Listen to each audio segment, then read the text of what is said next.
So good evening, people. This is Raf and Komos here.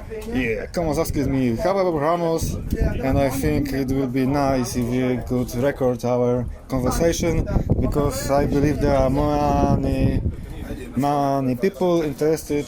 What happened to Ramos, and we know Ramos for some years. We even have been on a party, it was monastery party in say 2006 or something like that. Yeah, 2000. I think this was in 2005. And maybe even 2005.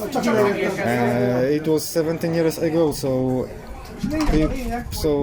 memory might fade a little bit. So let's start with your question you asked before I started recording.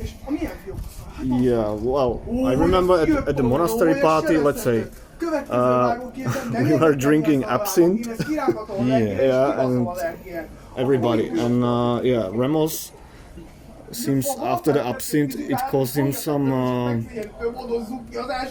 stroke or something, and I think that was how his disease evolved later on. Yeah, I think. Well, Ramos was sick for years. Yeah, for years. Yes. Not going deep into his intellectual capabilities and so on, he was sick. He had epilepsy for years. Yeah, epilepsy. Yeah, that's Actually, he shouldn't been drinking alcohol at all. The biggest problem was that at that point I didn't knew that he is sick. I didn't knew he had neural problems, and I never before seen a person who had epilepsy attack. And this was problem for me, but your first question, if I recap properly, is what happened with Ramos in 2015? Yeah. So maybe we will start with that. We started with something different, but it's not like I want to tell you all the story of Ramos which I know, but your question was about what happened. So it was like he had a stroke. He was living with his parents, and his father found him dead in the bathroom in the morning. There was no autopsy or whatever it is called. They didn't cut him to tell what was the exact cause of his death, from what I am aware of. So just they found him in the morning. Yeah, he was dead. He had neural problems. They told it was stroke. Actually, I was trying to ask people who were closer to him at that point what actually happened, and official information passed in the internet was it was a stroke. And what was his, meanwhile, what was his job? Did he work? I mean, in some factory or something like that? Well, in the past, I've been told he worked with some kind of pints or something like that. Our common friend told me at some point that some kind of accident with those pints might have caused his health problems, but I cannot say yes or no. That's only just rumor at this moment. Speculation. Yeah. Okay. So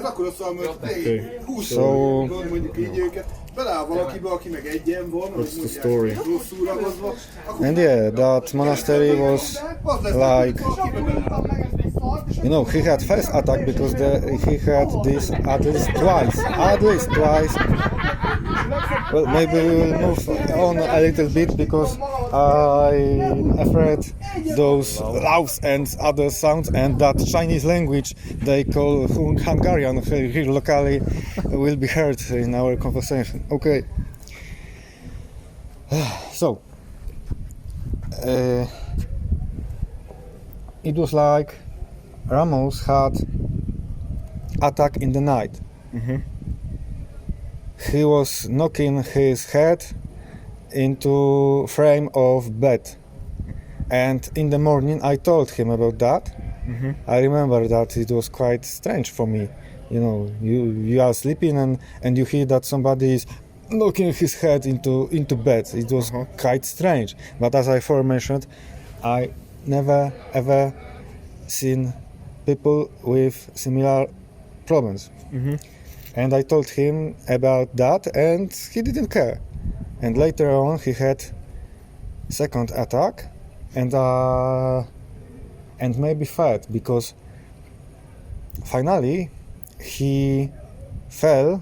Yeah, after we were drinking that absinthe. He fell on the floor. Well, I don't exactly remember what happened, but from what I recall, but it may be not true. It may faded in my memory. He fell in kitchen. Yeah, it was in the kitchen. Yeah, I remember in the kitchen. because there was blood. Yeah. He was blood on the injured. floor. I think he hit his head. Yeah. Probably he hit his through head. the corner from the table or something like that. Yeah. Some kind of furniture had sharp edges, and he fell. He hit his head. Yeah. Then we called the ambulance. The ambulance came. And they and take him to the hospital. Yeah. And we went back without him, and then our host was David. David. Sat. Yeah, known as Sat. Yeah, great. Yeah. Remember that. Yeah. And that monastery was held in that. In Opava. You even remember city. the name of the city? Yeah, city. It might be Opava. I don't remember exactly. It's Opava, yeah. The Because Sat is from Opava. He had it as a parents' I see. house. Yeah. Pavel, known as DJ Gruby currently, and back then Cactus. Cactus, yeah, he was there as well. Yeah, he was there as well. Yeah, I was there, and Josef Visage was there. Lord Hypnos was there. Yeah. Who was there also? Hypnos asked me about few things later on, but he is not there at this moment. You didn't bring him. No, he was last time when he was here in the AROK party. That's like he was I think second time when we were in the students' asylum. That's like in 2018, I believe. So. Put that off topic aside, because I don't want to cut this audio. So let's stick to the Ramos, please. We will have off topic later on. Yeah. Off microphone. Side topic. Yeah. So then. We were. David took care about him. Yeah. David, he called the ambulance and so on, and he also pick him from the hospital and drive him. Yeah. Also. I started to enumerate Polish guys who were there, because we went back without Ramos, and he was the hospital, and David managed to bring him back to Sosnowiec, Poland, where he lived with his parents. I remember Pavel. That was at the time he had still this long hair, because now he's bald at this. He's bald, at the moment. Actually, at some point he started to lose his hair extremely fast, and he's now bald. At this time he had very long hair. I had very long hair at the time. And he was maybe a little bit our weight at that time, and now he is so slim that I think that if you could see him here, that you could not recognize him. Just from face. I saw some picture of him, and I also saw him that he looks quite thin, you know. Yeah, true. And what else about Ramos? Well, I recognize the problem that he didn't tell anyone that he has such problems, because. But anyway, I mean, in the hospital they figure out what is his, I mean, that he had epilepsy. They made some tests, and probably they what I remember, they say that this strong alcohol, it triggered also again the epilepsy or something like that. Yeah. She shouldn't drink that. Well, I did drink alcohol with him many times, but drinking 1-2 beers didn't trigger that. Maybe only 3 beers. Maybe only it was this strong, or like absinthe. Could be. Well, he kind of fucked up that event, actually. David was not happy. David was not that happy about that one, but it happened. Actually, after that, I somewhat... Well, I changed his opinion about Ramos after that, actually, because I didn't... Well, I understand that on the other side, he was quite ashamed of that. I can understand that he didn't tell anyone because he was ashamed, but on the other hand, not informing people in his close neighborhood that he has such condition, and it can be triggered by, well, people who has epilepsy can trigger from alcohol, can trigger from other things like usually flashlights, lights in general. It's like you go to disco. Stroboscope. Stroboscope effect. Right. And so on. That's it. But well, from others' information, I heard that with age his problems did arise, and there were, threshold of that trigger or things that could trigger were quite rising. And he was quite ashamed of it was like he was becoming late on some kind. But he asked what he is what His work. what was he doing for a living.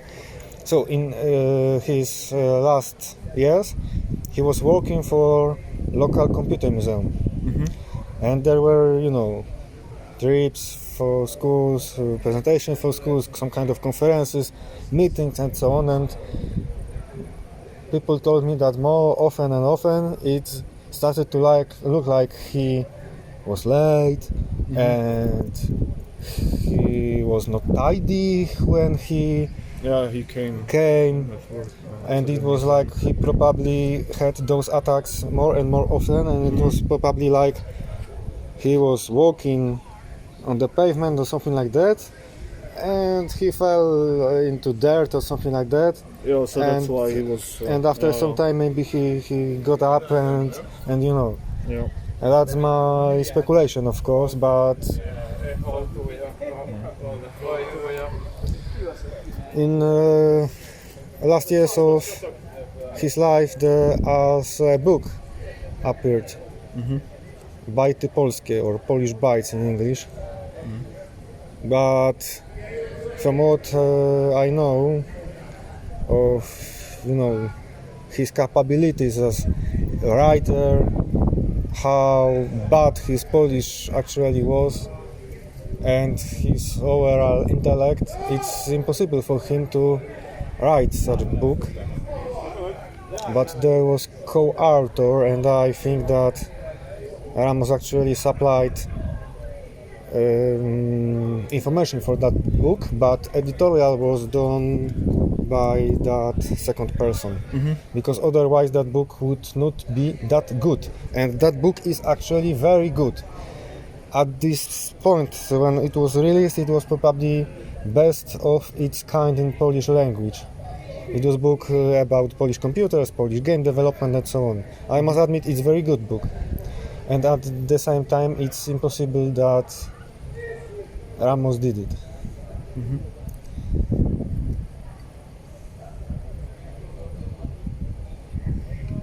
There is another guy behind that. He's called Bartłomiej Kluska, just for reference to our talk. No English translation. I don't think it was translated. There was second edition as well, but second edition was extended in terms of text. There was more text and more details, but it was put up together from scratch. I don't quite understand why. Well, after all, I don't need to know that. But first edition is nicer if you think of its looks, design and so on, and second edition, I have both, I think. Very good book it is, actually, I must admit it, no doubt. And what else could be told about Ramos? Well, After all, Ramos is the guy who brought me to the demo scene back in, say, 2002. To the Commodore. Yeah. To the Commodore scene. I was living just a few kilometers away from him. My parents were afraid at that time because I was, well, say only or not only, but I was 16 in 2002 and Ramos was like 12 years older than me, and my parents were afraid he's gay or something like that, and he will try to rape me or something. I remember he was 10 years older than me at that time. I remember. I still remember to the monastery party that you bring the small TV, the red one, the small black and white TV you brought. I don't know if it was Merkur. You brought a TV with you that you want to, I don't know, deassemble or something. You wanted to something to do with the TV. It's also on the old pictures, because I still have the photos from the monastery party, and you are photo there with this small red TV. You have to share that photo with me then, because I don't. My archive. I don't exactly remember what was about that TV. Especially that we were traveling by train to that party, if I remember correctly. Could be.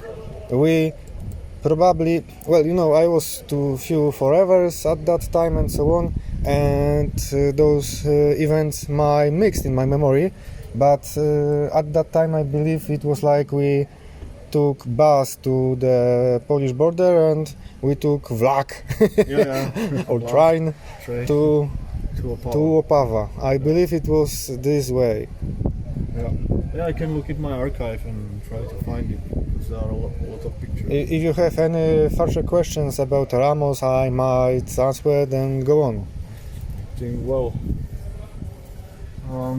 what I think, did he write something related to the Polish Commodore scene? Something, memories, some book, something like that? No. No. He was incapable of real programming, making music and so on. At some point, I started to argue with that guy behind that museum of computers in Katowice, because he tried to tell me that it was not like Ramos was not capable of this and that, and I started to dig into HVSC. Ramos was also helping in HVSC. Maybe put it aside what he was actually doing and why part of his work was useless, but it was like his folder in HVSC was containing mostly music made in Music Assembler and DMC, Demo Music Creator. Why? Because those musics can be loaded back into editor and edited further. So he did load others' music, modified it and pass it on as his own, and in few cases he didn't improve at all. You have to pick at his folder. Actually, I did dig nearly every piece of music, what's genesis of those tunes, and at this moment in HVSC everything is linked. Well, I'm still at HVSC, but I'm taking care about that synth tune information list from time to time. So I sent them what I found, and nobody did have any objection that my information was wrong. Because there were more problems with Ramos, that he took others' works and signed under them, and I had quite an argument with that guy behind that museum. Well, he was trying to be an advocate of Ramos, especially that Ramos was working for him, but I was advocate of truth. It's simply that. Okay. No, I think from my side, I think that's all. There are some kinds of other things I could tell about him, but well, quite interesting is that despite his death, Samar group is still performing. Actually, I must admit that I was wrong, because I believe that the group will fade in, say, 1 or 2 or 3 years, and the group still exists. Alive. Yeah. It's a quite different group that, say, 5 or 10 years ago, and totally different group that, say, 25 years ago. There are also traces of roots of Samar found by Mardog or V12. You maybe know that guy from Polish demoscene. It's the same person. I mean, he changed his nicks. But I won't go into details at this moment. Ramos was simply not always telling the truth, and he probably found out that he can colorize some stories. Just did.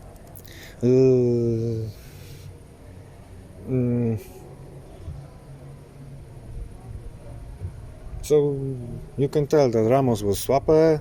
Well, I think that he might be most proficient as swapper. Yeah, that was, I think. However, he didn't know English. He used English translator and later on Google Translate, and he never learned English. Yeah, I remember he understands a little bit Czech at that time. Yeah, David told me that you can speak in Czech in Ramos. He understands a little bit at the time. Well, David is also an interesting story, but it would be off top. But well. Okay, let's assume we have closed questions about Ramos. David has Polish heritage. His mother is from Poland, and at the same time, she is that because we were at monastery, we were into that church of. They were Farah. Yeah. That church of that Protestant church. It was a church. Well, in Czech it's Farah. Just they use it as a Jan Hus. Jan Hus, yeah. Jan Hus, Protestant, Catholic, or Neo-Catholic or whatever church, and his mother. Was priest in, or is still priest in that church. That was quite strange for me, as in Poland such things doesn't exist at all, I think. Yeah, that's why they lived in that.